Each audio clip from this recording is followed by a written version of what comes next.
الرحمن الرحيم الحمد لله الذي جعلنا من المتمسكين بولاية أمير المؤمنين علي بن أبي طالب عليه السلام. سبحان الله. اللهم إياك نعبد وإياك نستعين. الصلاة والسلام بالتحية والإكرام على أشرف الأنبياء والمرسلين وأولاده الطيبين الطاهرين المعصومين المنتجبين المهديين. ثم الصلاة والسلام على الصديقة المباركة الرازية النزية عالمة غير مقدمة بنت القلم والنون وسر بين الكاف والنون ودليل إرادة كن فيكون. وكتاب المكنون آية الله العظمى وزوجة آية الله الكبرى محافظة النبوة وناشرة الولاية أم الكتاب أم القرآن أم الأنوار أم الأئمة أم المعصومين أم العلوم أم الهدى أم الحسن أم الحسين أم المحسن أم العباس وأم أبيها السيدة فاطمة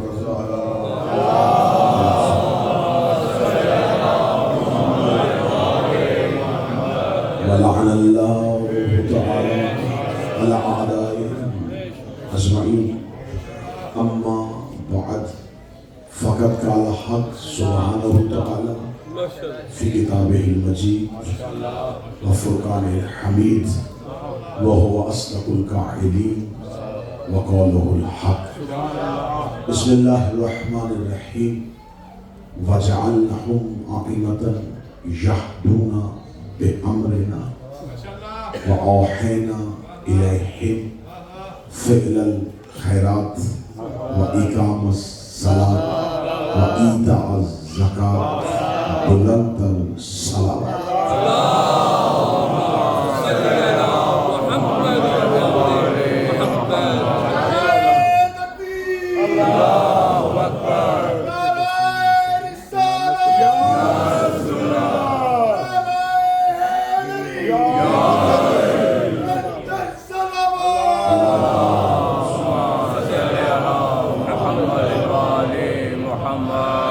دعا ہے مالکان ذکر بندگان ذکر وارثان ذکر کے روبرو پیش ہونا قبول منظور.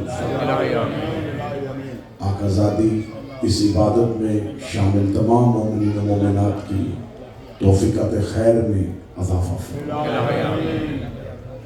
الرضا فاؤنڈیشن کے متعلقین خدمت گزاران رضاکاران اور تمام عہدیداران جو ان مجالس کا انتظام و انسلام کرتے ہیں، یہ وہ تمام افراد جو ان مجالس کے انتظام میں شریک ہیں، مولا ان کی تمام حاجات کو مستجاب فرمائے.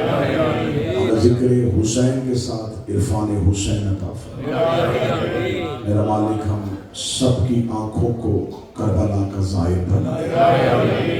میرا مولا ہمارا خاتمہ بالخیر بالعقیدہ و بالایمان فرمائے. ہمارے وقت کے امام کو ہم پہ راضی فرمائے. دعاؤں کی قبولیت کے لیے مل کے ممکنہ حد تک بلند صلوات اللہم صلی علی محمد و آل محمد.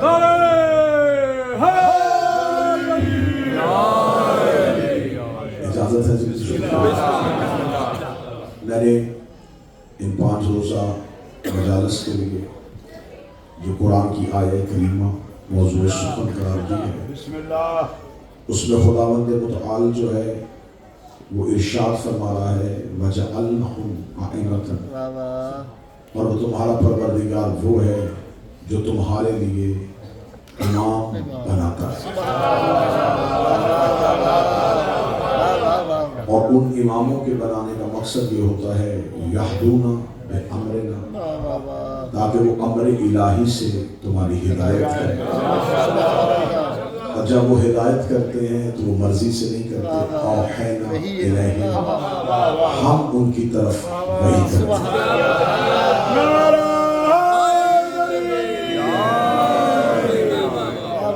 اسی آیت پہ گفتگو ہوگی، اسی آیت پہ بات ہوگی، اور ان مجالس میں تاریخی اعتبار سے وہ تمام موضوعات، وہ تمام تاریخی حقائق جنہیں یا تو چھپایا جاتا ہے یا مسخ کرنے کی کوشش کی جاتی ہے، مکمل کوشش ہوگی کہ وہ تمام حقائق آپ کے سامنے رکھے جا سکیں۔ گفتگو ذکر رسالت سے شروع ہوگی، گفتگو سرکار حسن مصطفیٰ پہ بھی ہوگی، اور ہر دور کے امام کی زندگی میں ہونے والی ہدایت اور اس امام کے سامنے آنے والے گمراہوں کی گمراہی رکھیں۔ آج آغاز ہو رہا ہے تو ایک چیز ہمیشہ آپ ذہن میں رکھیے گا کہ جب خدا کے کسی بھی کلام کو یا کسی بھی آیت کو پڑھیں، یا اگر قرآن کی کسی آیت سے حکم لینے کی کوشش کریں، تو ایک ہوتا ہے منطوق پروردگار اور ایک ہوتا ہے مفہوم پروردگار۔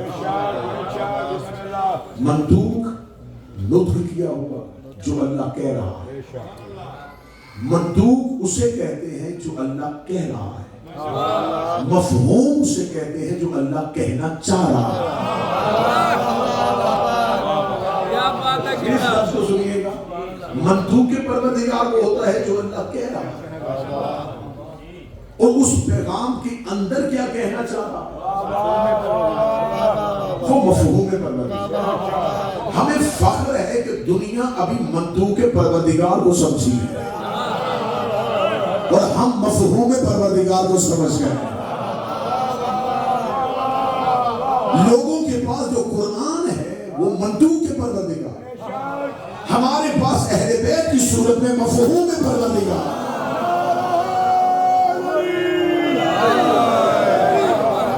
لوگوں کے پاس صرف منطوق پروردگار، ہمارے پاس مفہوم پروردگار۔ جو اللہ کہتا ہے وہ قرآن ہے، جو اللہ کہنا چاہ رہا ہے وہ اہل بیت ہے۔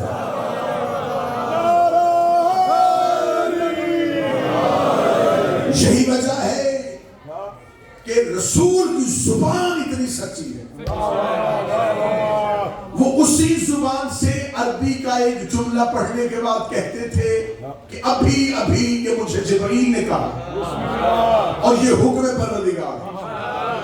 اس کے فوراً بعد وہ دوسرا جملہ کہتے تھے اور یہ کہتے تھے یہ حدیث ہے میری۔ اور اس کی زبان اتنی عادل تھی، وہ اتنا میزان الہی میں تلی ہوئی تھی کہ وہ آیت اور حدیث ایک ہی زبان سے کہتا تھا، اور سامنے بیٹھے والوں کو شک بھی نہیں ہوتا تھا کہ اس میں آیت پروردگار کون سی ہے اور حدیث محمد کون سی۔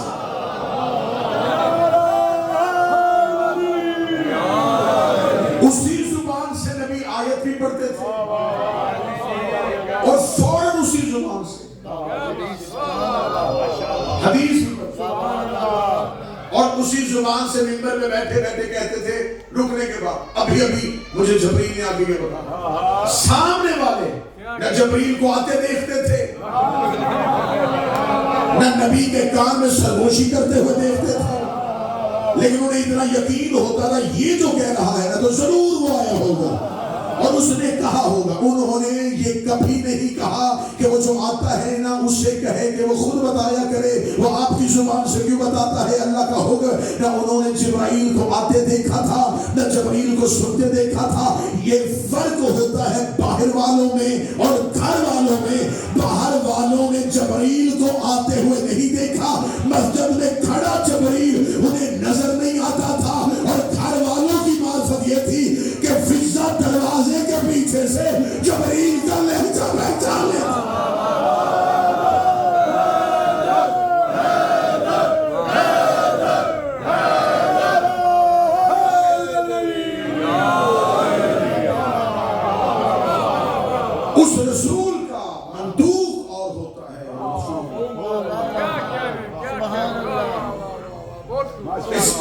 اور سلیس کرتا ہوں. اس کی زبان بتاتی تھی کہ منطوق پروردگار کیا ہے. اس کا چہرہ بتاتا تھا کہ مفہوم پروردگار کیا بات ہے، کیا بات ہے، کیا بات. اب قرآن کی وہی آیتیں ہیں، وہی صورتیں ہیں. اگر کسی آیت میں بنی اسرائیل کی بات ہو رہی ہے تو صرف بنی اسرائیل کی بات نہیں ہو رہی. بنی اسرائیل منطوق پروردگار، ان کی نشانیوں میں کسی اور کا چہرہ دکھانا یہ مفہوم پروردگار. اللہ اگر سامنے بیٹھے ہوں کی بات کر رہا ہے تو منطوق پروردگار. اس آیت میں کسی غائب کا چہرہ دکھا رہا ہے تو یہ مفہوم پروردگار ہے. جبریل امین زمین پر آتے تھے اور نبی کو آ کے کہتا تھا خدا کہتا یہ میرا پیغام سنا دے. رسول سناتے تھے، صحابہ سمجھ جاتے تھے یہ منطوق پروردگار. تھوڑی دیر کے بعد اسی منبر پہ علی آتے تھے. علی اس آیت کی وضاحت کرتے تھے، لوگوں کو پتہ چلتا تھا مفہوم پروردگار. اب نبی کا جو منطوق، اللہ کا جو منطوق ہے، خدا کا وجعلناہم، میں بناتا ہوں تمہارے لیے امام. یہ آیت اتنی کھلی آیت ہے کہ اس کی آیت کے اندر پورا شیعہ عقیدہ ہے. خدا کہہ رہا ہے وجعلناہم ائمۃ، میں تمہارے لیے امام بنا. سبحان اللہ. اور ایک بات ذہن میں رکھے گا میرا نوجوان، جو کام کرتا ہے وہ فاعل ہوتا ہے، جو کام ہو وہ فعل ہوتا ہے. ایک فعل کے کئی فاعل ہو سکتے ہیں. یہ نہیں ہوتا کہ ہر فعل ایک فاعل رکھتا ہے. ایک فعل کے کئی فاعل ہوتے ہیں. لیکن جب اللہ کسی چیز میں فاعل ہو جائے پھر اس فعل میں دوسرا کوئی فاعل نہیں ہوتا، کیونکہ وہ ایسا فاعل ہے وہ کسی اور کو فاعل ہونے نہیں دیتا. اگر وہ فاعل کسی اور کو بنا دے تو پھر وہ لا شریک نہیں رہے. ہاں امت مخلوق کوئی فعل کرے، وہی فعل کوئی اور کرے تو فعل ایک رہے گا، فاعل بدلے. لیکن جب اللہ فاعل ہو جائے، مثلا خدا نے کہا میں زمین بناتا ہوں، اب یہ اللہ اس میں فاعل ہے. اب اگر کوئی کہے میں بھی بناتا ہوں تو اب زمین بنانے کا دعویٰ نہیں کر رہا، وہ خود کو خدا کا شریک بنا رہا ہے. اس کا مطلب اس نے خود کو خدا کا شریک بنا لیا ہے، وہ خدا کے سامنے آ گیا ہے. اس لیے جو کام اللہ نے کہا میں کرتا ہوں اور وہ کہہ رہا یہی کام میں کرتا ہوں. شاید آپ کو میں جملہ سمجھا پا رہا ہوں. خدا نے کہا جعلناہم ائمۃ، امام صرف میں بناتا ہوں، امام صرف میں بناتا ہوں. اس کا مطلب امام بنانا صرف اللہ کا کام ہے. اب اگر کوئی بندہ اپنی مرضی سے امام بنا لے گا تو اس کا مطلب اس نے خود کو اپنے ساتھ اللہ کا شریک بنا لیا ہے. اس کا مطلب امام بنانا اللہ کا کام ہے. جو امام بنائے اس نے خود کو خدا کا شریک بنا لیا، اور پھر جو اس امام کو مانے گا وہ گناہ گار نہیں ہوگا، وہ مشرک ہوگا.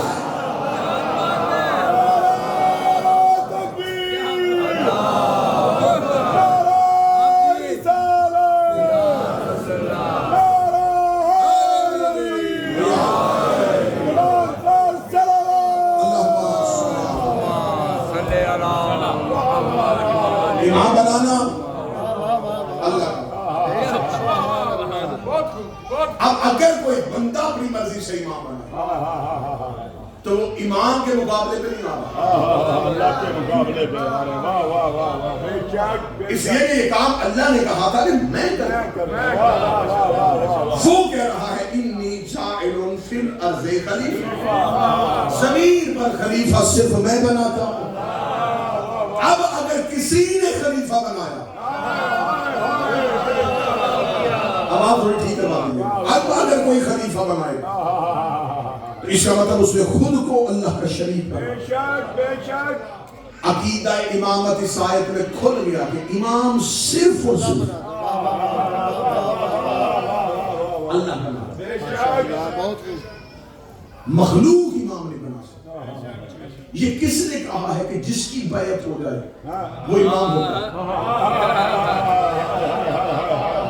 جس کو زیادہ ووٹ مل جائے وہ امام ہو، جسے جمہور تسلیم کر لے وہ امام ہو، جسے اجماع مان لے وہ امام ہو۔ مخلوق کا امام ہو سکتا ہے۔ مانچسٹر میرے سامنے پورا یو کے ہے، خدا کی قسم ہمیں غیر سے شکوہ یہ وہ اپنا خلیفہ بناتے ہمیں اعتراض نہ ہوتا،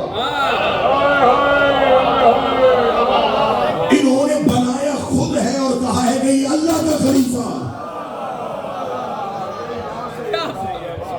بھائی آپ نے امام بنایا، آپ نے فقہ کا امام بنایا، آپ نے تفسیر کا امام بنایا، آپ نے تاریخ کا امام بنایا، آپ نے جمعے کا امام بنایا، آپ نے مسجد کا امام بنایا، ہم نے کوئی لڑائی نہیں بنایا۔ امام ہوتا ہے جس کی پیروی کی، آپ چاہتے ہیں میں فقہ میں اس کی پیروی کروں، بنائے اس کے امام، مجھے تاریخ کس سے لینی ہے، بنائے اس کے امام۔ آپ اپنا امام بنا سکتے ہیں، لیکن اگر آپ یہ دعویٰ کریں کہ بنایا ہم نے ہے، لیکن اسے ایسے تصویر کو جیسے اللہ نے بنایا تو تسلیم کرنا، تو اگر آپ اپنے ہاتھ سے لکھی ہوئی کتاب کو قرآن نہیں کہہ سکتے،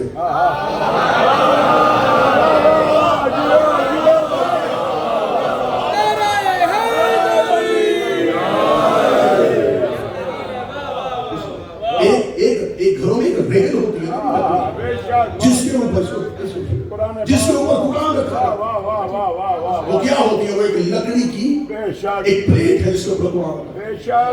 اگر آپ کے گھر کا بچہ اسی جگہ پہ میتھ کی کتاب ہے اور آپ سے کہے گی اس میں کون سی بات ہے، یہ بھی علم ہے، تو آپ کہیں گے بے شک اس کے اندر علم ہے، لیکن یہ بندوں کی لکھی ہوئی، جس ریل پہ یہ تھا وہ اللہ کا لکھا ہوا، تو اس کا مطلب آپ اتنا تو تسلیم کرتے ہیں کہ جہاں اللہ کا بنایا ہوا ہو وہاں بندوں کا بنایا ہوا نہیں ہوتا۔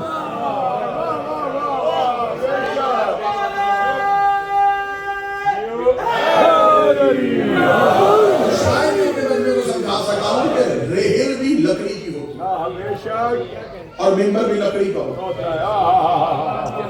اگر لکڑی کی ریل پہ ایک لمحے کے لیے قرآن کے علاوہ کوئی کتاب نہیں آ سکتی،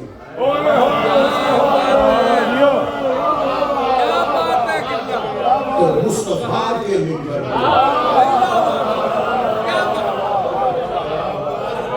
اللہ نے بنائے ہوئے کلام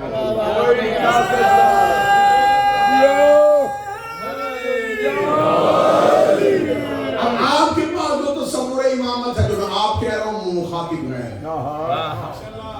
کیونکہ میں آپ کی ترجمانی کرتے ہوئے کسی کو مخاطب، بسم اللہ لوگوں کے پاس جو امامت کا عقیدہ ہے وہ کہتے ہیں کہ ہم نے انہیں امام اس لیے بنایا کہ ہم نے مرضی سے نہیں، جمہور تھا، اس دور کے سپیریئر لوگ تھے، انہوں نے کہا اسے بنا لو، بنا دیا، اہم لوگوں نے بنایا، اچھا چلے مان لیتے ہیں اہم لوگوں نے بنایا، تو ہوا کیا تھا؟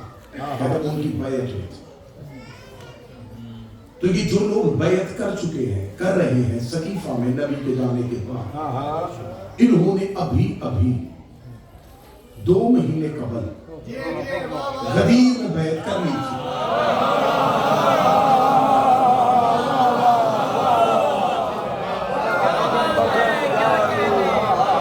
مجھے آج کیونکہ 28 سب میں صرف امام حسن کی شہادت نہیں، تو مجھے رسول خدا کی زندگی کے آخری ایام کی وہ غربت اور وہ حالات آپ کے سامنے پڑے، اسی کے اندر 40 سال مکے کے 23 سال مدنی، اس میں آپ کو اسلام ملے گا، رسول کے آخری 65 دنوں میں آپ کو نفاق ملے گا،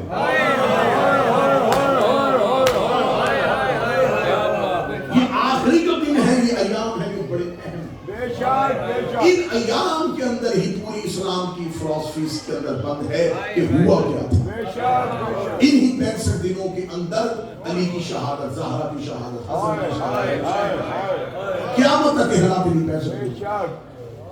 اب ہم نے بطور شیعہ 65 دنوں کو ہم نے نظر انداز نہیں کرنا، ہمیں اس میں گفتگو کرنا، ہمیں ان دنوں پہ بات کرنا کہ جب رسول خدا نے غدیر میں صرف زبانی میں فزیکلی طور پہ بیعت دی تھی، اور لوگوں نے صرف زبانی علی کی بیعت نہیں کی، جسمانی طور پہ آگے علی کے ہاتھ پہ ہاتھ رکھا۔ تو جب یہ بیعت ہو چکی تھی اور علی ابھی زندہ تھے، اور جو غدیر میں بیعت ہوئی تھی وہ نبی کے کہنے پہ نہیں ہوئی،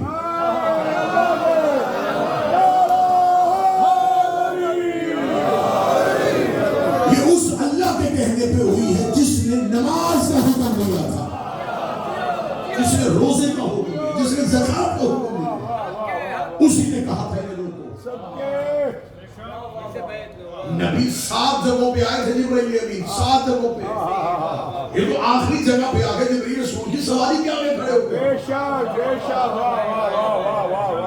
جاؤ جا کے مفسرین شیعہ کو پڑھو، 6 جگہوں پہ جبرائیل امین نے کہا خدا کہہ رہا رکیے، رسول کہہ رہے جبرائیل امین اللہ سے کہہ دے کہ مجمع ابھی بکھر جائے گا، یہ ختم ہونے والا ہے، یہ میری 40 سال کی محنت اور پھر یہ ساری محنت، یہ اتنے غزوات، یہ اتنی جنگیں، یہ اتنی ہجرتیں، یہ سب کچھ ابھی ایک لمحے میں یہ چھوڑ دیں گے۔ مجھے ان کے دلوں کے اندر علی کا بغض نظر آ رہا ہے۔ 6 جگہوں پہ جبرائیل امین، 7ویں جگہ پہ جبرائیل امین رسول کی سواری کیا ہے، اور اب اللہ کا لہجہ بھی بدل گیا۔ وہ جو مزمل کہا کرتا تھا، وہ جو مدثر کہا کرتا تھا، وہ جو بے سود کی قسمیں کھاتا تھا، وہ جو چلنے کی قسمیں کھاتا تھا، وہ جو یا ایھا الرسول،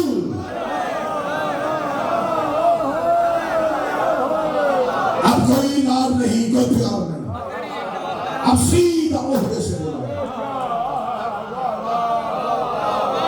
یہاں مزمل کیوں نہیں کہا، رسول کہہ کے بلایا، اب رسول کہوں گا تو فوراً پتا چلے گا کہ کس بات پر رسالت ملی ہے۔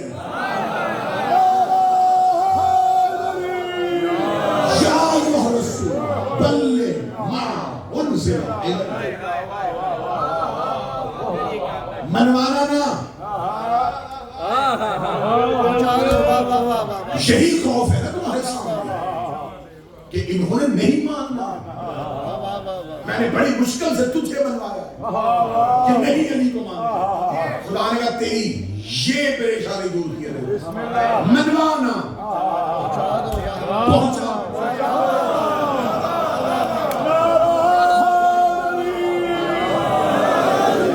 علی صرف پہنچانے کا نام، لفظ بلغ آیا ہی علی کی ہدایت کے ساتھ۔ اور آج اعتراض ہوتا ہے کہ ممبر پہ آنے والوں کو کہا جاتا ہے کہ اگر آپ ممبر پہ آتے ہیں تو تبلیغ کیا کریں، تبلیغ ہے ہی علی کی ولایت۔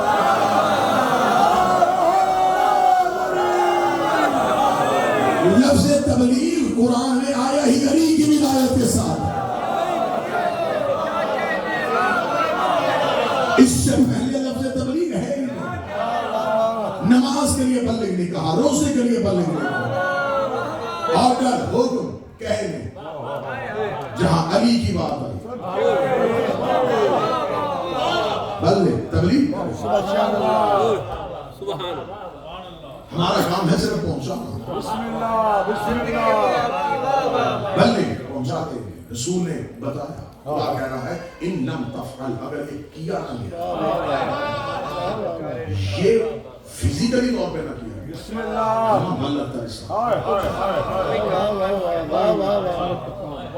رسالت رسول نہیں،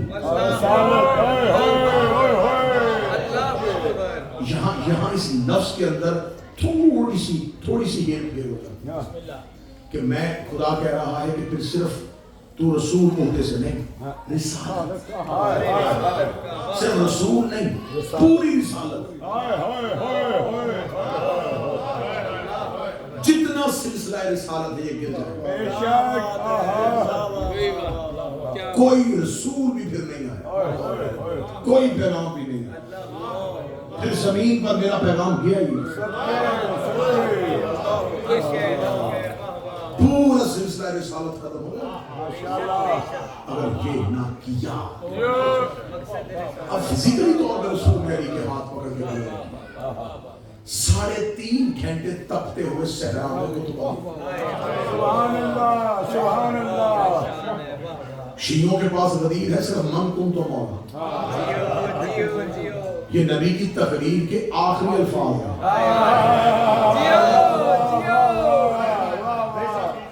ابھی اپنے آپ کے اپنے جیب سے ڈیوائس نکالیے کہ نبی کا خطبہ غدیر لکھا. کیا غدیر صرف من کن تو مولا کا نام ہے؟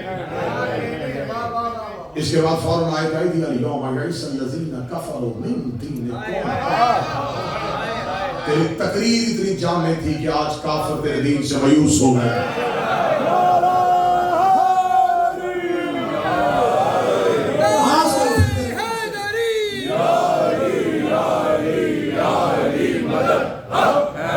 آج کافر تیرے دین سے مایوس ہو گئے.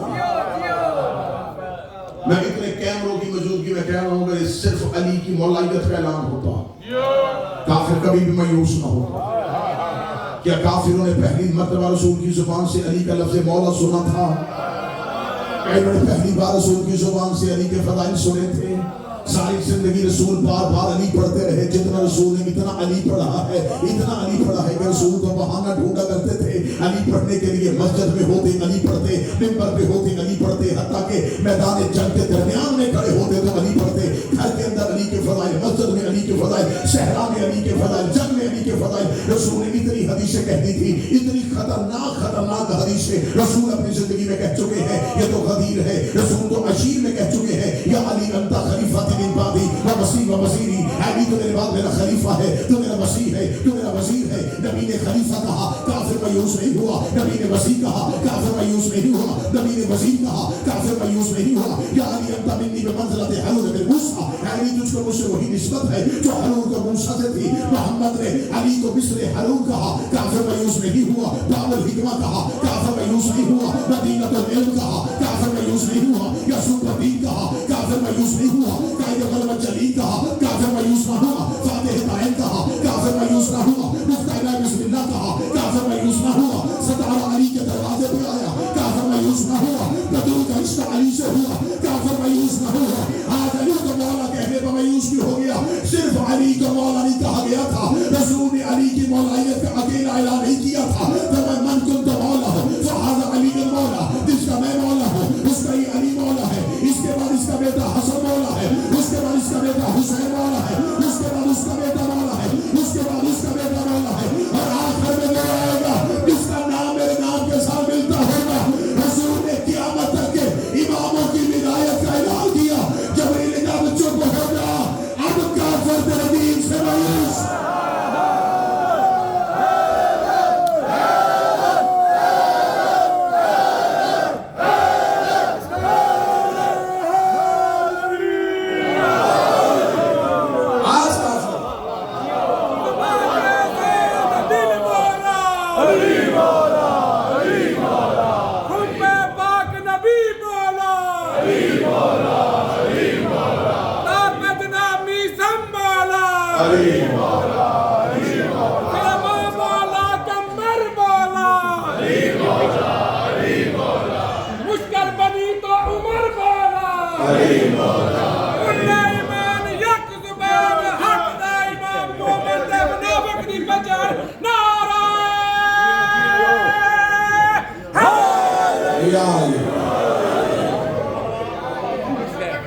تو رسول نے قیامت تک کے لیے امامت کرنا, کیونکہ یہ نبی پر ضروری تھا. یہ نبی پر ضروری تھا. کیا کوئی نبی نہیں آیا؟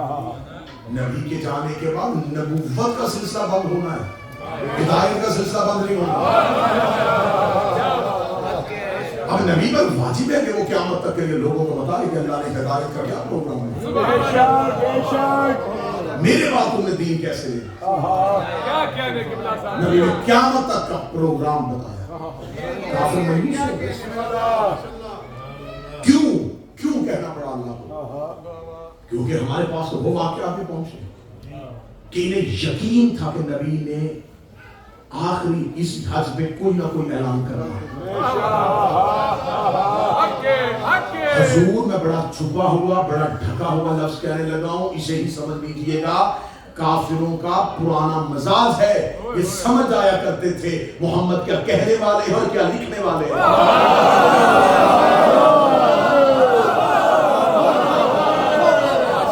انہیں مزاج پیغمبر کا پتہ چل چکا، یہ نبی کی تقریر روک دیا کرتے تھے، ماشاءاللہ یہ اٹھ کے چلے جایا کرتے۔ کیا ان کو اچانک پتہ چلا کہ یہ ہونا؟ نہیں، کیونکہ رسول نے اس حج میں جاتے ہوئے حکمن کہا کوئی بھی ایسا نہیں ہوگا جو میرے ساتھ نہ رہے۔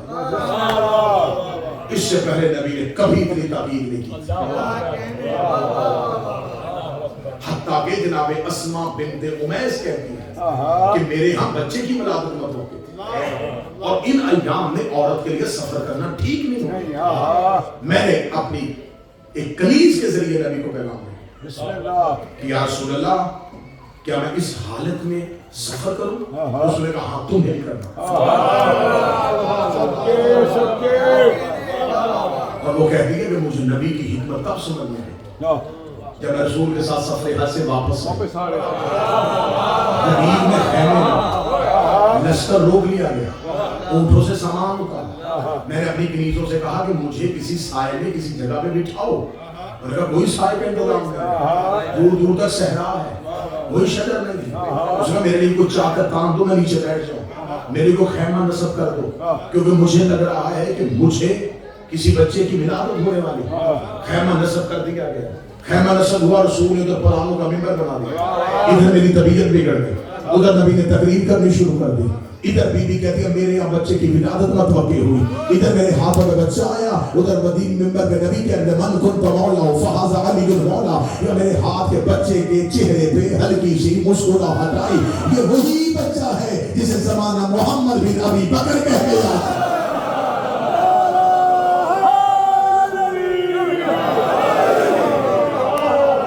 اور یہ کہتی ہے کہ جب میں گئی تھی مولا علی کی بیعت کرنے کے لیے تو میرے ہاتھ میں وہ میرا بچہ چند گھنٹوں کا بچہ میرے ہاتھ میں تھا، اور میں نے کیونکہ مولا امیر المومنین جب عورتوں سے بیعت لیتے تھے تو سامنے پانی کا ایک مٹی کا ایک پیالہ جس کے اندر پانی علی ہاتھ رکھ کے اٹھا لیتے اور پھر مستور وہاں پہ ہاتھ رکھے۔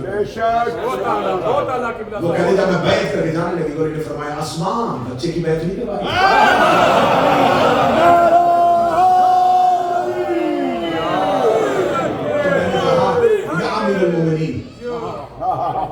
یہ تو بھی چند گھنٹے کا ہے۔ فرمایا کہ تو نے نبی کی حدیث میں تقریر میں سنا، نبی نے فرمایا تھا صغیر والکبیر، علی جیسے بڑے پہ واجب ہے ویسے ہی چھوٹے پہ واجب۔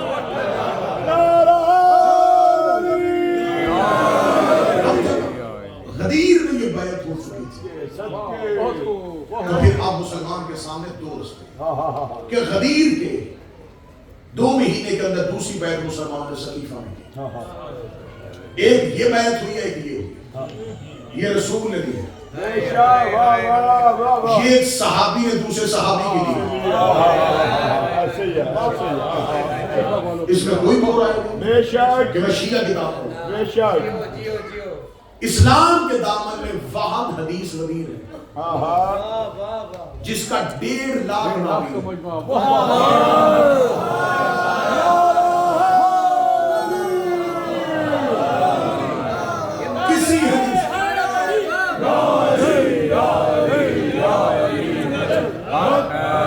کسی حدیث کو اتنے راوی نصیب نہیں ہوئے جتنے غدیر کو۔ غدیر میں 1.5 لاکھ 1,80,000 سارے راوی، اور اس میں کسی کو کوئی شک بھی نہیں، اتنی مسلسل حدیث۔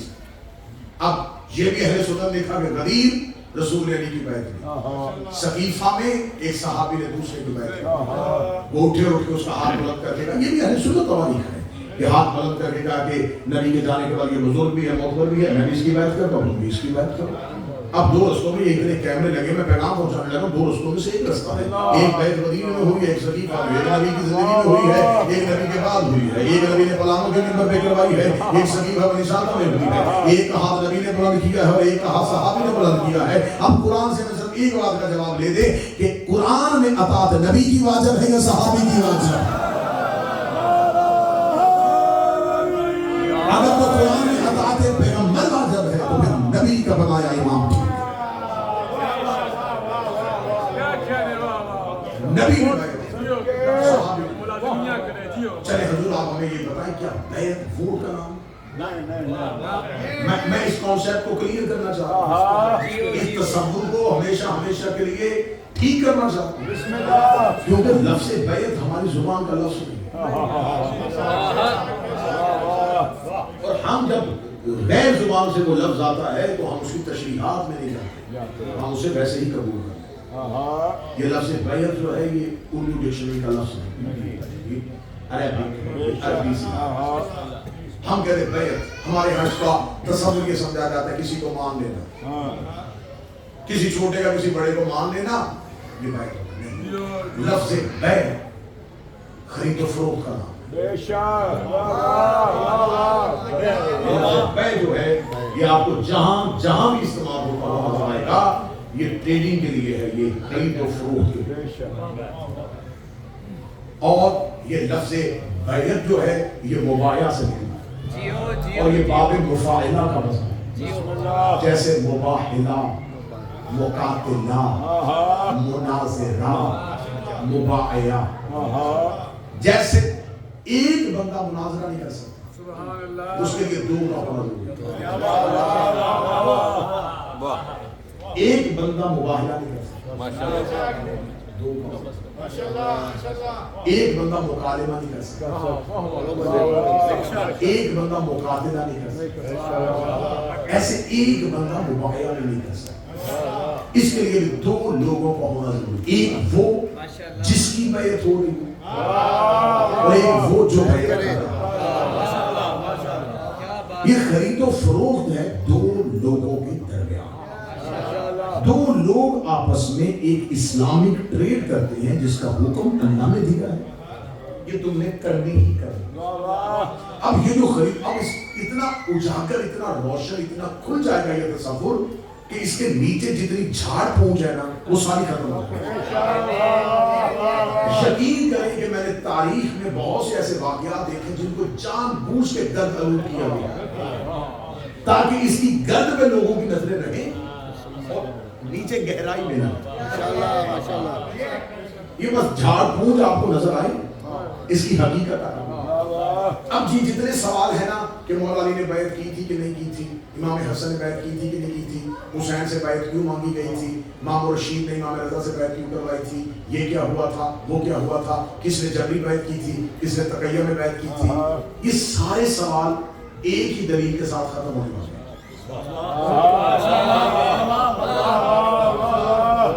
اور یہ دلیل الرضا فاؤنڈیشن مانچسٹر میں آنے لگی ہے، اور یہ دلیل ہمیں اس کے بعد جتنی نیچے سوال ہے نا کہ جب ہم اس بحث میں جاتے ہیں جی مناظرہ ہو گیا، شروع کرے جی مولا نے بیعت کی تھی، جی کس راوی نے کہا جی راوی ٹھیک نہیں ہے، نہیں جس راوی نے یہ بھی روایت کی ہے، اب ہم الجھ جاتے ہیں روایت مرسل ہے، موضوع ہے، شاذ ہے، اس حدیث کی سند کیا ہے، یہ کہاں سے آئی ہے، یہ واقعہ ہوا تھا یا نہیں، بھائی کیوں نیچے جا رہے ہو، ان بحثوں میں جا کیوں رہے ہو، بیسک قانون پہ آؤ بات کرتے ہیں، بات کرنی ہے نا کہ بیعت کس کس نے کس کس کی ہے، تو پہلے بتاؤ بیعت ہوتی کیا ہے، بیعت تو خرید و فروخت ہے، تو کون خریدا کون بیچتا ہے،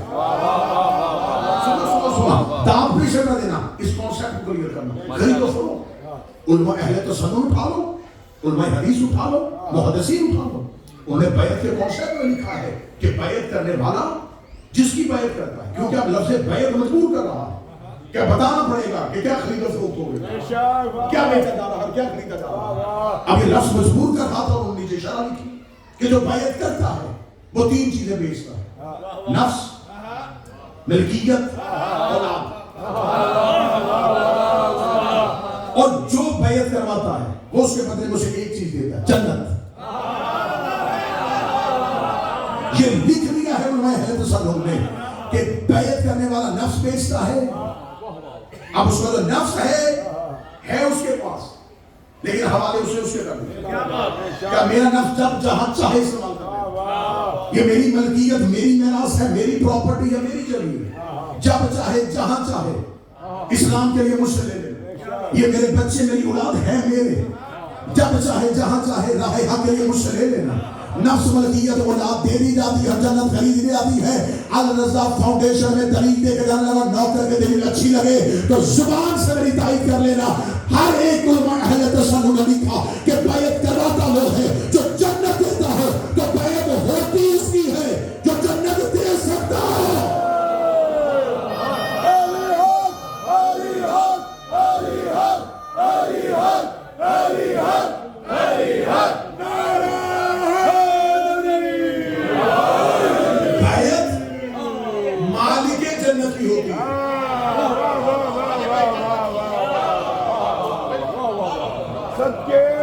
بیعت ہوتی ہے جنت کے مالک. ایک طرف آپ نے لکھ دیا کہ انہوں نے بیعت کروائی تھی، دوسری طرف آپ نے لکھ دیا کہ انہوں نے حسن سے کہا تھا لکھ دیتا کہ ہم جنت میں جانے ہیں. بھائی بیعت تو کرواتا ہی وہ ہے جو جنت دے سکے. تو آؤ بھی پوچھو نبی سے. نبی نے اپنی زندگی میں کہہ دیا یا علی انت قسیم الجنت، اے علی جنت اور دوزخ تو سب سے. اور حسن حسین چھوٹے تھے بچپن میں، انہیں گود میں بٹھا کر الحسن والحسین سیدہ شباب اہل جنت. ہمیں رسول کہتے ہیں نا حسن حسین جنت کے سردار ہیں. حدیث پوری نہ ہوتی. آج مولوی کہتے ہیں نا بچوں کے، کیونکہ جس ٹائم کی حدیث کہی گئے بچے نبی کی نگاہیں دیکھو کہاں تھی. نبی نے گود میں بٹھا کر الحسن والحسین سیدہ شباب، یہ جنت کے جوانوں کے سردار. رسولوں نے گود میں بٹھا کے کہا میرا بچہ بھی تمہارے جوانوں سے افضل ہے. اپنی بیٹی کے لیے کہہ دیا کہ جنت کی خواتین کی سردار. تو نبی تو جنت کے مالک نہیں کرتا کہ یہ جنت کے مالک. اب جس نے بیعت کرنی ہے، اب اگر یہ کسی کی بیعت کرے بھی تو مانگے کیا؟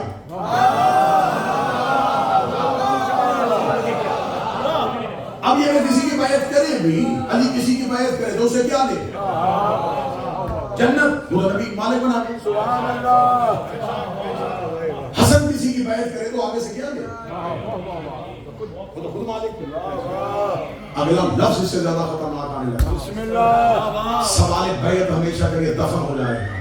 علماء اہل سنت نے لکھا کہ جو بیعت کرواتا ہے، جس سے بیعت لیتا ہے، اس سے اس کا نفس خریدتا ہے. اب اگر تم کہو گے کہ علی نے کسی کی بیعت کر لی تھی تو اس کا مطلب اس نے علی کا نفس خریدا تھا. اور خدا قرآن میں کہتا ہے کہ علی کا نفس تو میں نے خرید لیا تھا.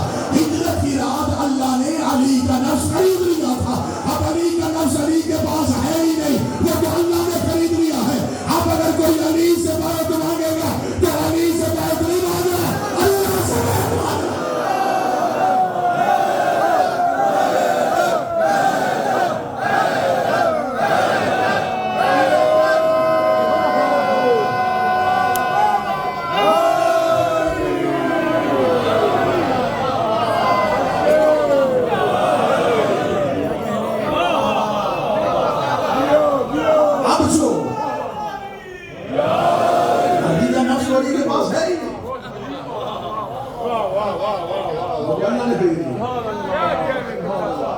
اور یہ سودا اتنا واضح ہے کہ اس کی ایک کاپی قرآن میں پڑی ہوئی ہے.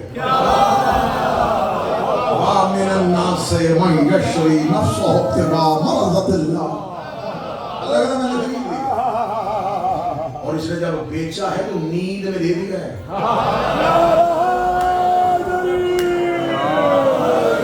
علی ہجرت کی رات سوئے. اب چہرے مجبور کر رہے میں گہرائی میں اترنے لگا. اب مجھے نہیں پتا یہ روشن چہرے ساتھ چلیں گے کہ میں گہرائی میں. اللہ کہہ رہا ہے کہ میں نے علی کا نفس خریدا ہے. خیبر کے میدان میں نہیں، خندق میں نہیں، دن کی روشنی میں نہیں، بستر پہ سوئے ہوئے علی سویا ہوا تھا. میں نے خرید لیا ہے. خدا قرآن میں کہتے جب تم سوتے ہو تو تمہارا نفس تمہارے بدن سے نکل کے آ جاتا ہے.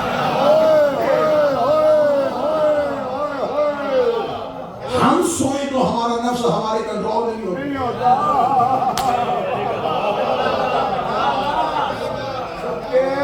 اللہ نے علی کا نفس علی کی نیند میں خریدا.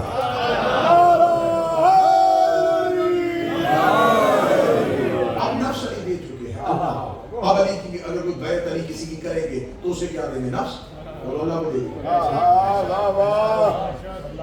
ملکیت لینا چاہتی ہوں علی سے تو یہ امیر کائنات ہے. اب اگلی گرہ میں اور سخت دینے لگا ہوں کہ سانس بھی دشمن اہل بیت کا نام نکلے. نفس بیچا جاتا ہے, ملکیت بیچی جاتی ہے, اولاد بیچی جاتی ہے. تو اگر کوئی علی سے بیعت مانگے گا تو علی سے علی کی اولاد لے گا. وہ مباہلے والے دن محمد نے لے دی ہے. وہ مباہلے والے دن سے نبی کو دیکھ لوں گا.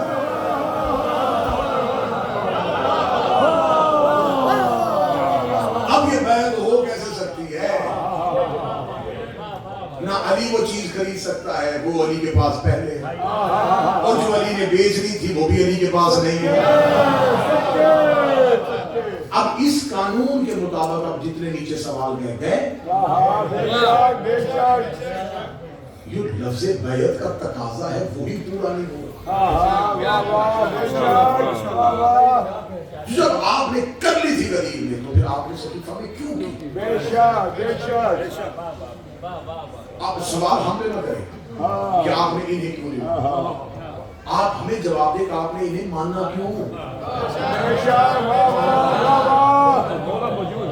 اتنے سالوں سے ہم ان کا بھی یہی جواب دیے جا رہے ہیں نہیں نہیں نہیں ہم بھی مانتے ہیں, ہم بھی مانتے ہیں.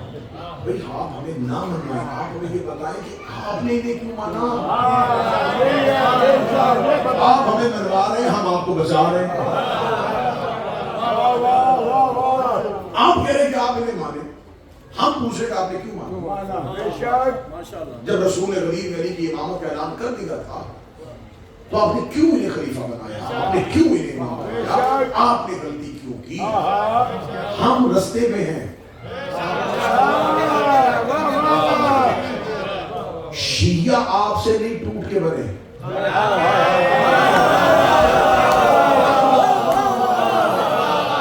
اور یہ ذہن میں رکھنا, شیعہ اسلام کے فرقے کا نام نہیں, شیعہ اسلام کا نام. شیعہ گروہ نہیں, شیعہ مذہب. ہاں اسلام نے غریب نے اپنا نام شیعہ رکھ لیا تھا.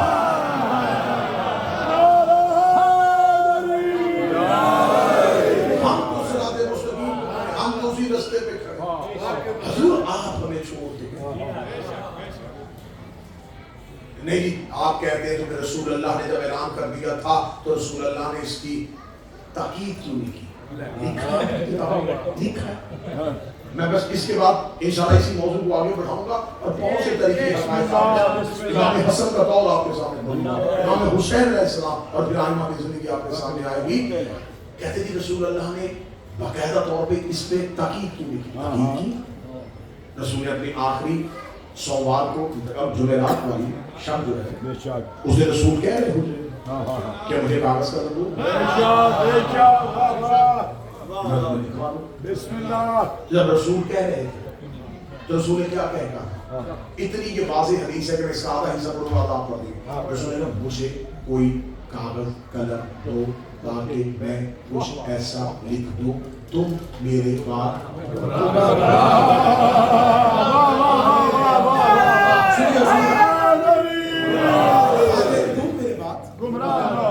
اب میں نے صرف تاکہ کہا تھا اور گمراہ والا لفظ آپ نے سنا کیا کیونکہ آپ نے بتایا کہ ہمیں یہ اتنی دفعہ سنا ہوا ہے کہ ہمیں پتہ ہے رسول نے یہ کہا اور پھر وہ یہی کہا اور یہ بالکل ایسا لکھا. بسم اللہ. اب یہ رسول نے کب کہا تھا؟ اپنے آخری ایام کے 3 دن پہلے, شہادت سے 3 دن. بسم اللہ. تم میرے بات یہ حدیث صحیح بخاری میں 7 جگہوں میں لکھی. مختلف راویوں نے اسے 7 جگہوں پہ روایت کیا. اب رسول نے کہا تم میرے بعد گمراہ ہو. علم کلام کا اصول ہے کہ اشارہ تب کیا جاتا ہے جب مشار الیہ موجود ہو.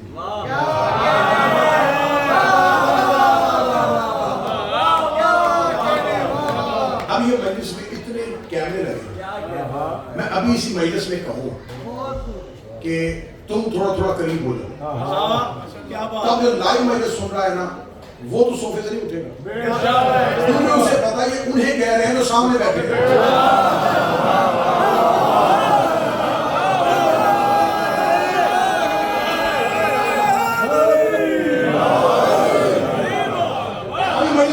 سنے گا 50 سال بعد سنے گا، میں کہوں گی تم ہاتھ کھڑے کرو اور 50 سال کے بعد وہ کھڑے کرو، اس کو پتا نہیں کیونکہ یہ اس لمحے انہیں کہہ رہا تھا جو اس کے سامنے بیٹھے تھے۔ رسول کہہ رہے تم گمراہ نہ ہو جانا،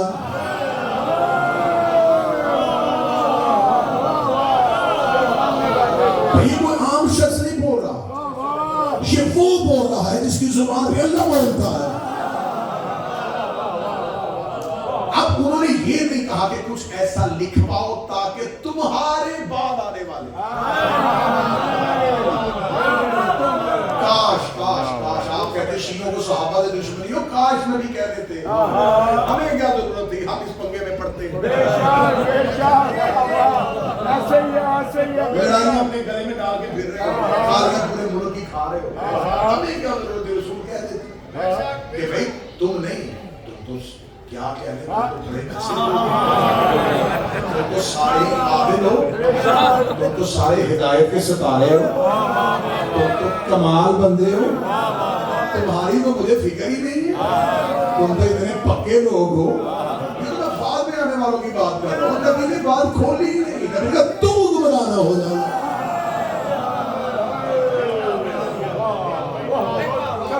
اور جب یہ بات ہو رہی تھی، یہ بات کسی صحرا میں نہیں ہوئی، نہیں وہ سامنے والے وہ ایک بندہ گھر کے اندر رسول کے پرائیویٹ حجرے، باہر والے گیسٹ ڈرائنگ روم میں ہوتے ہیں، حجرے میں گھر کے اندر بیڈ روم میں اسپیشل لوگ آتے ہیں فیملی کے، اور یہ صحیح بخاری لکھا ہے کہ رسول اس وقت اپنے ذاتی حجرے میں نہیں تھے، رسول کی ایک زوجہ تھی جناب عائشہ، ان کے حجرے میں تھے، تو اس حجرے میں اس بی بی کے جتنے فیملی کے لوگ ہیں وہ بھی تھے۔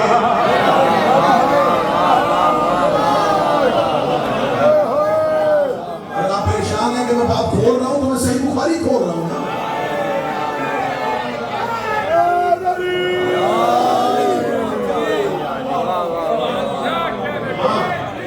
سلمان کا حجرہ ہوتا، ہم کہتے ہیں بی بی میں سلمان، بھئی جس بی بی کا حجرہ ہوتا،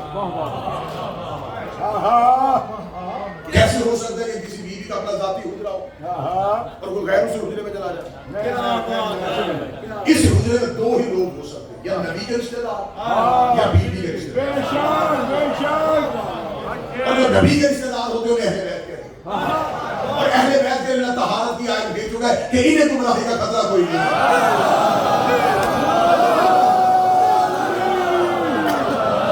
گمراہی رجس ہے، رجس ہے نا، ناپاکی ہے اور وہ دور ہے۔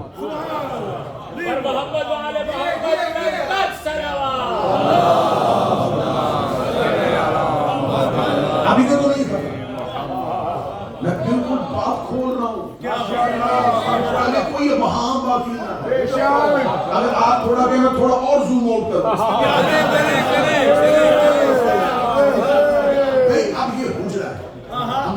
باہر صحرا میں کہ مسجد تھی اوپن پبلک بیٹھی ہوئی جو رسول نے کہہ دی گھر میں محسوس ہوا، ذہن ہوتا دل بھی بات، یہ ان بیویوں کے علیحدہ علیحدہ حجرے، ان میں سے ایک زوجہ کا حجرہ، اب اس میں دو طرح کے لوگ ہو سکتے ہیں، یا نبی کے یا اس بیوی کے، نبی کے اہل بیت کو قرآن کی آیت سامنے کھڑی ہے، ان کے لیے تو مطہرہ کون تطہیر آ چکی ہے، انہیں گمراہی کا کوئی خطرہ نہیں۔ اب اگر مزید زوم کیا تو پیچھے بچ گئے وہ خاص لوگ جو اس زوجہ کے رشتے دار، اب یہاں پر بات کھل گئی، بڑی کھل گئی، کیونکہ بخاری لکھ گیا کہ جب رسول نے یہ کہا تو اسی حجرے میں ایک شخص سننا سکی نام دینا نہ ڈالا. آپ کو لعنت بھیجنے کی ضرورت نہیں. حقیقت اتنی اچھی ہوگی کہ ان کا ماننے والا بھی کہے گا لعنت ہے بھائی.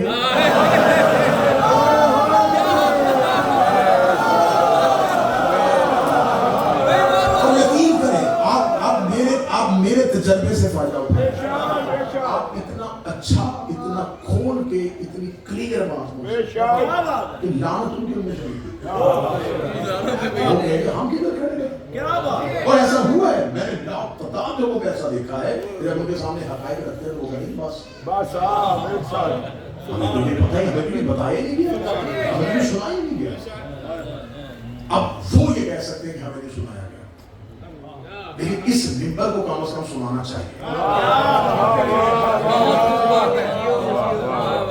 اب ان کے پاس تو غربت ہے, علمی غربت ہے, ان کے پاس تو وہ بتاتے نہیں ہوتے, ان کے بچوں کو تو بتاتے. اب ان کے چہرے بھی اس طرف ہیں کہ یار یہ ہمیں نہیں بتاتے, یہ بتائیں. اور یہاں پر جو بیٹھتا ہے یہاں والے کہتے ہیں جی یہ نہ بتائیں کچھ اور بتائیں.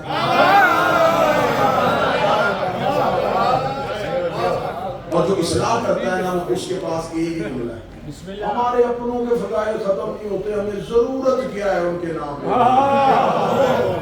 یہ اصلاح میں نے اتنی سنی ہے یعنی ہمیں ضرورت ہی نہیں, چھوٹا کرنے کی ہمیں ضرورت ہی نہیں. ہمارے آئمہ کے فضائل ختم نہیں ہوتے. تم اللہ کو کہو نا کہ موسیٰ کی بات کرے, فرعون کی بات کیوں کرتا ہے؟ میں اللہ ضرورت ہی نہیں ہے تو آدم کی بات کر. یہ طریقہ پروردگار کا ہے, حق بھی دکھاؤ گمراہی بھی, پھر فیصلہ ان پہ کرنا. یہ گمراہی بس میں اس پہ بات ختم کرنے لگا. اس اشارے سے موضوع کو لے کے آگے چلیں گے کہ رسول اللہ نے کہا لکھوا دو. ایک شخص نے اٹھا, اس نے کہا ہمیں ضرورت نہیں, ہمارے لیے اللہ کی کتاب کافی ہے. اس میں نے 1 یا 2 سال قبل عمران بھائی ریڈ فورٹ حسینیہ میں خمسے کے دوران خمسہ پڑھا تھا. اس میں اسی حدیث کرتاس کو, لشکر اسامہ کو بھرپور طریقے سے پڑھا تھا. بسم اللہ. اور پھر میری اسی مجلس کے کلپ لے کے ایک پاکستان کے مولانا اس نے میرے کو پہلے کلپ چلایا اسی مجلس کا ریڈ فورٹ حسینیہ. اس نے یہ دیکھیں یہ کہہ رہا ہے کہ رسول نے کہا لکھوا لو, اور ایک شخص نے کہا, ایک صحابی نے کہا کہ میں نہیں لکھنے دوں گا. تو اس کو یہ نہیں پتا کہ اس نے یہ کہہ کے الزام صحابی پہ نہیں لگایا, الزام رسول پہ لگا دیا ہے. کیونکہ اگر وہ لکھوانا اتنا ضروری ہوتا کہ اس کے اندر مسلمانوں کی گمراہی سے بچنے کا نسخہ تھا, اور وہ اتنا اہم ڈاکومنٹ تھا, اتنی اہم چیز تھی, اور اس صحابی کے منع کرنے پہ رسول رک گئے, تو اس کا مطلب قصور رسول کا ہوگا. سنیں پھر قصور تو رسول کا ہوگا, اس کا مطلب یہ بلیم رسول پہ کرنا, یا پھر یہ مانے کہ اتنی اہم چیز اور نبی نے اپنے عہدے کا خیال ہی نہیں کیا, اور اللہ نے کہا تھا کہ کہہ دے, اور اس بندے کا نہیں لکھوانا, اور رسول نے نہیں لکھوایا. یہ ڈیوٹی رسول کی تھی لکھوانا, نہیں وہ بندہ لکھوا رہا تھا پھر بھی لکھواتے. آگے بیٹھے ہوئے بندوں نے کہا کیا کہہ رہے, منہ توڑ کے رکھ دیا. نہیں آپ نے شیعہ خطیب, اس کا پھر دوسرا حل یہی نکلے گا جناب کہ یا تو وہ بندہ اتنا اہم تھا کہ اس کا نہیں لکھوانا, اور اس کی نہیں میں رسول چپ ہو. تو شیعوں یا پھر اس بندے کو اہم سمجھو کہ وہ بندہ اتنا اہم تھا کہ اس نے نبی سے کہا لکھوانے کی ضرورت نہیں, اور اللہ نے کہا پھر نبی سے نہیں کہہ رہی ہے تو نہ لکھوانا, یا پھر یہ مانو کہ وہ پیغام اتنا ضروری نہیں تھا. تو آئی بے شک اب گیند آ گئی ہمارے کو, اب ہم نے پھینک رہی ہے واپس. تو میں نے اس کو پھینک دیا, اس کو دوبارہ میں نے فوراً گفتگو ریکارڈ کروائی کہ آپ کو کس نے کہا ہے کہ نبی نے نہیں لکھوایا تھا. یہ آپ تک کس نے بات پہنچائی ہے کہ نبی نے لکھوایا؟ لکھوا دیا تھا اسی لمحے, اسی 1 منٹ کے اندر, اسی سیکنڈ میں, اسی بات کے اندر لکھوا.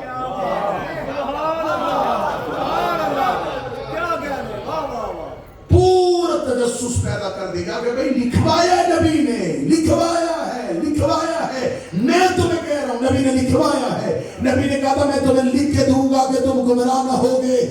جس کا لکھنا تھا وہی بندہ اٹھ کے کھڑا ہو گیا کہ ہمیں لکھوانے کی ضرورت نہیں ہے.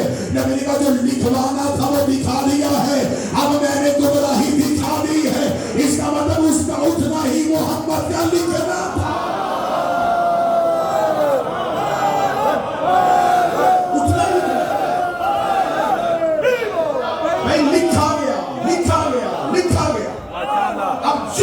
حدیث کرتاس لکھے گا, وہ لکھے گا کہ نبی نے لکھوانا تھا. نبی کا کام ہوتا ہے ہدایت کو گمراہی سے علیحدہ کر کے دکھانا. بس نبی اپنے آخری دنوں میں کام مکمل کر گئے. آخری پیغام ہے, آخری تقریر تھا, اور یہی شیعہ مذہب ہے. نبی کوئی کام زمین پہ ادھورا چھوڑ کے نہیں گئے. نبی کے ذمہ دو کام تھے, ایک ہدایت کرنا تھا, ایک گمراہی کو ہدایت سے جدا کر کے دکھانا تھا. نبی نے غدیر میں علی کو کھڑا کر کے ہدایت دکھا دی, حجرے میں بندے نے کھڑے کر کے گمراہی دکھا.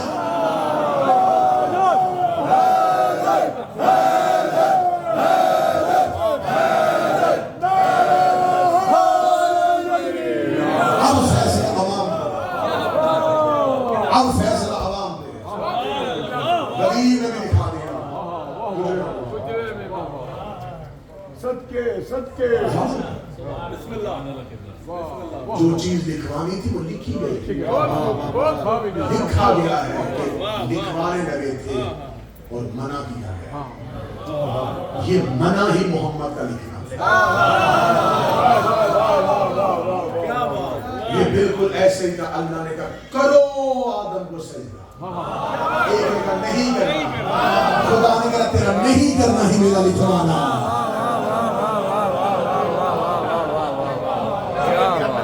نہیں پتا تھا کہ یہ تو بیٹھا اس نے سجدہ نہیں کرنا.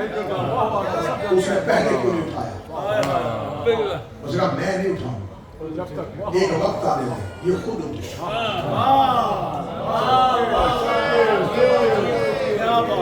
میں اٹھاؤں گا تو فرشتے فوراً سوچیں گے وہ تو بیٹھا ہوا تھا, وہ سجدے کر رہا تھا, وہ تسبیح کر رہا تھا, کیا ہوا, کیوں اٹھا دیا, کیوں نکال دیا؟ خدا نے کہا بیٹھا رہا, میں نہیں اٹھاؤں, یہ خود اٹھے.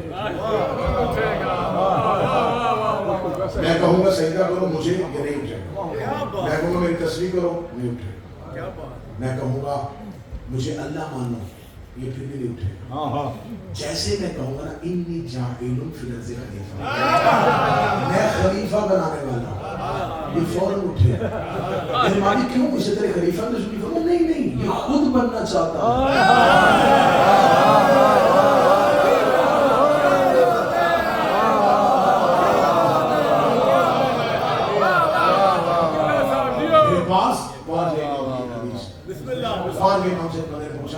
مولا شیطان نے عبادت تو کی تھی, فرمایا ہاں کی تھی. اس کا انکار آخر میں کیا, پہلے عبادت کی, انکار کے بعد اس نے کوئی نہیں کیا. پہلے تو کی نا, اور اس عبادت میں اس نے انکار بھی نہیں کیا. اور اللہ عادل ہے, وہ اسے اس کے کسی سجدے کا اجر نہیں دے گا. کتنا واضح, کتنا اچھا سوال. لیکن اس نے عبادت جب وہ کر رہا تھا تو اس نے ذہن میں کوئی شکر نہیں تھا نا, وہ بالکل پیور عبادت کر رہا تھا. انکار کیا, اس کے بعد اس نے نہیں کی, لیکن وہ پچھلی ہے, وہ ضائع ہو گئی, وہ فائدہ نہیں دے گی. امام کا کتنا کھلا ہوا جواب تھا. اور مندوب کے امام بھی سمجھ لینا اور مفہوم امام بھی سمجھ لینا کہ امام کہہ کس کو رہے ہیں اور پہنچا کہاں رہے ہیں. امام نے کہا وہ بالکل وہی لفظ پڑھا, اس بدبخت نے عبادت اللہ کو معبود سمجھ کے نہیں, خلافت کے لالچ میں کی تھی.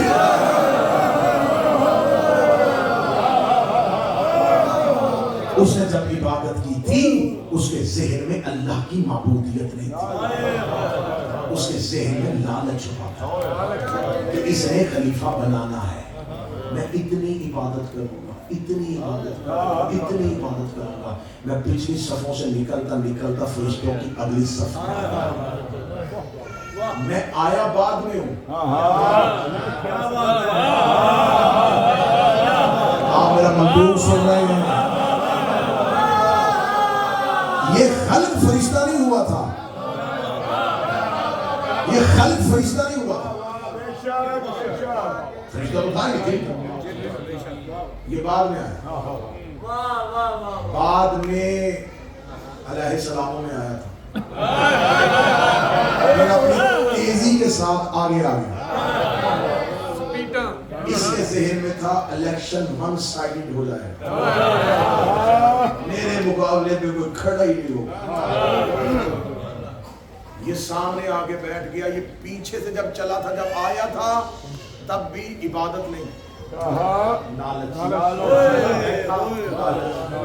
آگے آیا، ابھی تو اس بدبخت کی کوئی اولاد نہیں تھی،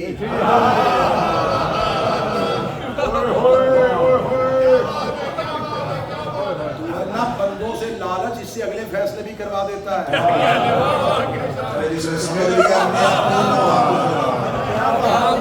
آج کوئی بریک بندہ بیٹھا ہوتا،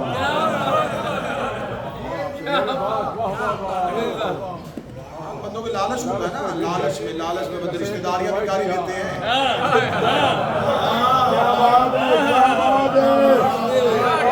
ہر رشتہ محبت میں نہیں دیا جاتا۔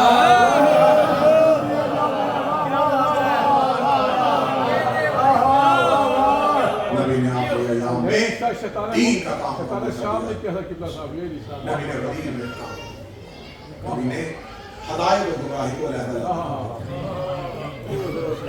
اب اس کے بعد ہدایت بھی نمائندے بھیجتی رہی، گمراہی بھی نمائندے بھیجتی رہی، ہر دور کے گمراہ نے ہر دور کے ہادی سے بیعت کا مطالبہ کیا، لیکن ہدایت کیسے دکھتی،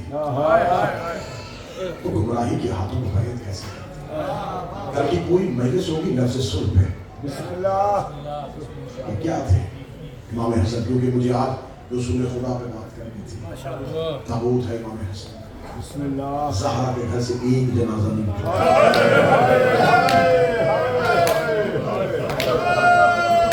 آج زہرا کے گھر سے 2 جنازے اٹھا، ایک بابا کا جنازہ، ایک بیٹے کا جنازہ، باپ کا جنازہ بھی غربت میں اٹھا، بیٹے کا جنازہ بھی غربت میں اٹھا۔ کہاں مکہ سے نبی نے اسلام پھیلانا شروع کیا،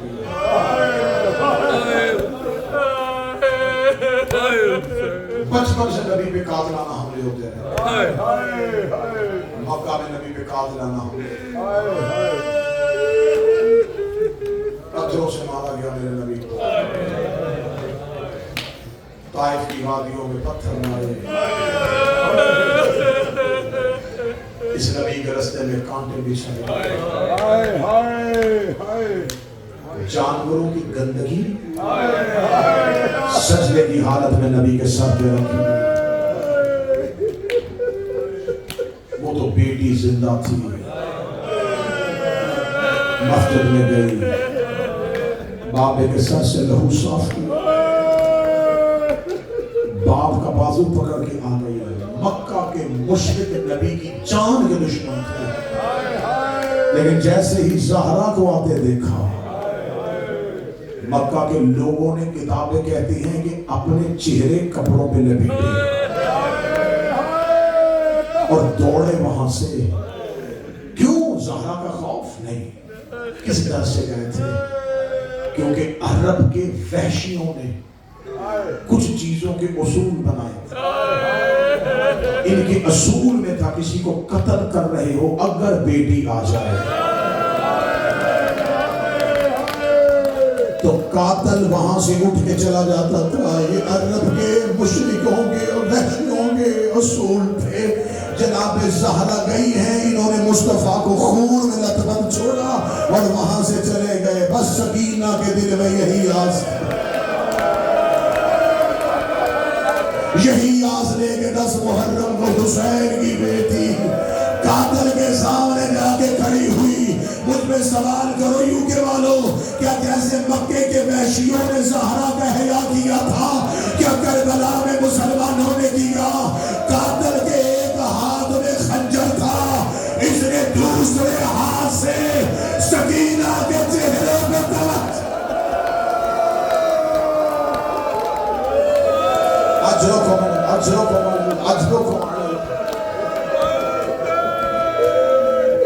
نبی کی زندگی غربت میں، زخموں سے بھرے ہوئے محمد نے دنیا چھوڑی. چل میں چھوڑ دیتا ہوں یہاں پہ شہادت, کل پڑھ دوں گا تمہیں نبی کی غربت, کل سنا دوں گا. آج ہے جنازہ امام حسن علیہ السلام کا کی شہادت پڑھ رہا تھا. ایک عرب کا ذاکر, اس نے امام حسن کی شہادت پڑھی. شہادت پڑھنے کے بعد وہ گھر آ گیا. خواب ہے امام حسن خود تشریف لائے. امام نے فرمایا اے ذاکر تو نے میرا اصل مصائب نہیں پڑھا. وہ گھبرا گیا. اسے کہا مولا میں نے زہر کی شدت پڑھی تھی. میں تو نے زہر پڑھی ہے, میرا اصل مصائب نہیں پڑھا. اسے کہا مولا میں نے آپ کے جگر کے ٹکڑے پڑھے تھے. فرمایا تو نے میرے جگر کے ٹکڑے پڑھے, میرا اصل مصائب نہیں پڑھا. اسے کہا مولا میں نے آپ کے جنازے کے تیر پڑھے تھے. فرمایا تو نے میرا زخمی جنازہ پڑھا ہے, میرا اصل مصائب نہیں پڑھا. مولا میں نے آپ کا لہو بھرا کفن پڑھا تھا. فرمایا تو نے میری غربت پڑھی ہے, میرا اصل مصائب نہیں پڑھا. مولا آپ کے جنازے کا پلٹنا میں نے پڑھا تھا. فرمایا پڑھی تھی تو نے میری غربت, میرا اصل مصائب نہیں پڑھا. اب امام کے جنازے سے پہلے امام کی خود اپنی حسرت سننا اور پھر امام کا ماتم شروع کرنا. اس ذاکر نے ہاتھ جوڑ کے کہا مولا کون سا آپ کا وہ مصائب ہے جو مجھ سے پڑھا نہ جا سکا. امام نے کہا میرا اصل مصائب یہ ہے کہ میں دیکھ رہا تھا جب میری ماں کے چہرے میں تماچا لگا تھا. میں زہرا کا بڑا بیٹا تھا, باقی میرے چھوٹے بہن بھائی تھے. میری آنکھوں کے سامنے میری ماں کا چہرہ زخمی ہوا. میری ماں نے میری آنکھوں میں دیکھا.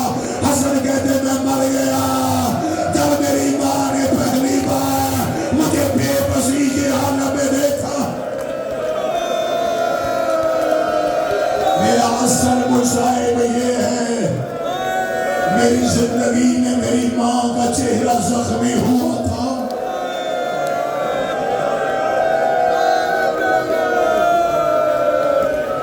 یہ زہرا کا بڑا بیٹا تھا.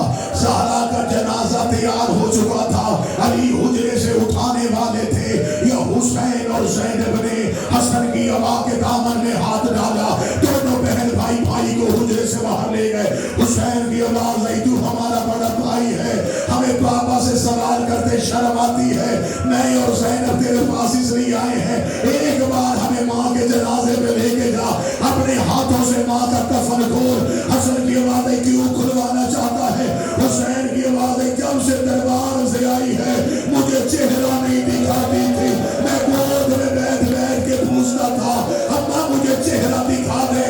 روک گئی جب میں مر جاؤں حسن کو کہنا میرے کفن کے بند کھولے, تجھے اور زینب کو میرا چہرہ دکھا.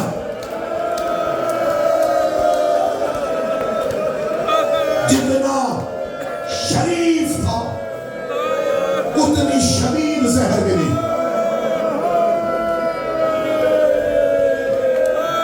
جو لفظ سن کے روتے ہو, محمد شاہی جتنا شریف تھا اتنی شدید زہر. زہر مل گئی, بچا ہوا شربت امام نے زمین پہ گرایا. زمین میں آگ لگ گئی. جو زہر زمین برداشت نہ کر سکی وہ حسن کے جگر میں آ گئی. دیواروں کے ساتھ لگتے ہوئے میرے امام جناب ام فروا کے دروازے پہ پہنچا. دروازے پہ ہاتھ رکھ کے امام کی باتیں فروا دروازہ کھول. قاسم کی ماں تڑپ کے اٹھی, بند دروازہ کھولا. امام کے سر سے امام اٹھا ہوا, رنگت زرد ہے, منہ سے خون ہے. بی بی فروا کی باتیں مولا کس نے دیا. امام کا پہلا لفظ منہ سے نکلا قاسم جگہ. جناب قاسم کی عمر مبارک اتنی تھی جتنی کربلا میں حسین کی سکینہ کی عمر. 3.5 سال کا قاسم ماں نے بستر سے اٹھایا, باپ کے سینے پہ لٹایا. جناب قاسم کی آواز ہے اماں تو نے مجھے گرم ریت پہ کیوں سلا دیا. ماں کی آواز ہے قاسم آنکھیں کھول کر اب ریت نہیں باپے کا زخمی سینہ ہے جناب قاسم نے آنکھیں کھولی باپ کا چہرہ دیکھا مولا حسن کی آواز ہے قاسم مجھ سے سوال نہ کرنا جلدی پھوپھی کے دروازے پہ جا زینب عالیہ کو میری موت کی اطلاع دے کے آ مجھے بول کے بتاؤ 3.5 سال کے بچے کو موت کی اطلاع دینی آتی ہے رو کے قاسم کی آواز ہے بابا کیا کہنا ہے حسن کی آواز ہے میرے قریب آ مولا حسن نے قاسم کا گریبان پھاڑا آسمی نے الٹی سر پہ مدینے کی ریت ڈالی روکے گا تو نہ بولنا تیرا چہرہ دے کے پہچان جائے گی 3.5 سال کا قاسم مدینے کی گلیوں میں جا رہا ہے مصائب اپنے عروج میں ہے میں دعا کروانے لگا ہوں آمین ضرور کہنا اللہ کسی سوئی بہن کو بھائی کی موت کی اطلاع نہ ملے بہن سو رہی ہو اسے کوئی جگا کے نہ بتائے کہ تیرا بھائی مر گیا ہے قاسم دروازے میں پہنچا زینب کا دروازہ بند نظر آیا قاسم دروازے میں بیٹھ گئے یا جناب زینب تڑپ کے اٹھی روکے کہتی اماں فضا چراغ روشن کر بی بی فضا کی آواز ہے بی بی ابھی نماز شب کو وقت باقی ہے روکے کہتی ہے نماز شب کے لیے نہیں اٹھی میں سو رہی تھی میں نے خواب دیکھا میری ماں کا پہلو سے ہاتھ اٹھا ہوا ہے میری ماں کے سر کے بال کھلے ہوئے ہیں زینب روتی ہوئی دروازے پہ آئی زینب عالیہ نے دروازہ کھولا قاسم کی پیشانی زینب کے قدموں پہ آئی بی بی نے چراغ قریب کیا روکے کہتی میرا امیر قاسم روکے امیر نہیں تیرا یتیم قاسم اپنا باپے کو زہر میں لگے 4 یا 5 منٹ مجھے دینا روتے ہوئے زینب عالیہ میں چھوڑ رہا ہوں سارا اس میں روتے ہوئے زینب عالیہ حسن کے گھر کی جانب دوڑی حالت کیا ہے جگر کے ٹکڑے کٹ کٹ کے باہر آ رہے ہیں جناب فروا جگر کے ٹکڑے چھپانے لگی زینب کی آوازیں نہ چھپا میں ہاتھوں پہ لینے آئی ہوں جناب زینب عالیہ پہنچ گئی بھائی نے بھائی کو سینے کی ٹیک دی حسن کی آواز ہے حسین اپنا ہاتھ میرے ہاتھ میں دے حسین کا ہاتھ اپنے ہاتھ میں لیا عباس کا ہاتھ حسین کے ہاتھ میں رکھا حسن کی آواز ہے حسین میرے بعد عباس کا خیال رکھنا یہ میری ماں کا لاڈلا بیٹا ہے میری ماں زخمی ہاتھوں سے اس کے لباس سی کے گئی ہے میری ماں نے عباس کی بڑی وصیتیں کی تھی حسن نے عباس کا ہاتھ حسین کے ہاتھ میں رکھا قاسم کا ہاتھ اکبر کے ہاتھ میں رکھا آخری لمحے میں حسن کی آواز آئی اب ہر کوئی حجرے سے چلا جائے سب جانے لگے حسن کی آواز ہے الا عباس سوائے عباس کے اکیلا عباس حسن کے حجرے میں تھا زخمی حسن نے عباس کا دائیں ہاتھ پکڑا زینب کی چادر کا پلو عباس کے ہاتھ میں دیا روکے گا عباس وعدہ کر جب تک تیری زندگی ہے میری زینب کی چادر کوئی نہ دیکھے میری زینب کے پردے کو کوئی نہ دیکھے بس بھائی کے سینے کے ساتھ بھائی کا سینہ تھا قالوا ان للہ وَإِنَّا إِلَيْهِ رَاجِعُونَ اللہ اصل بھائی کے درجات بلند فرمائے سینے کے ساتھ سینہ تھا بھائیوں نے غسل دیا بھائیوں نے کفن دیا بڑی مشکل سے بہنوں نے جنازہ چھوڑا میں نے شبیر کا گھر کی غربت پڑھنے کے لیے وطن چھوڑا ہے میں شہادت پوری پڑھنے لگا ہوں حسن کا جنازہ مدینے کے بازار میں آیا یا ایک عورت خنجر پہ سوار ہو کے آئی اس نے آگے کا کہاں لے کے جا رہا ہے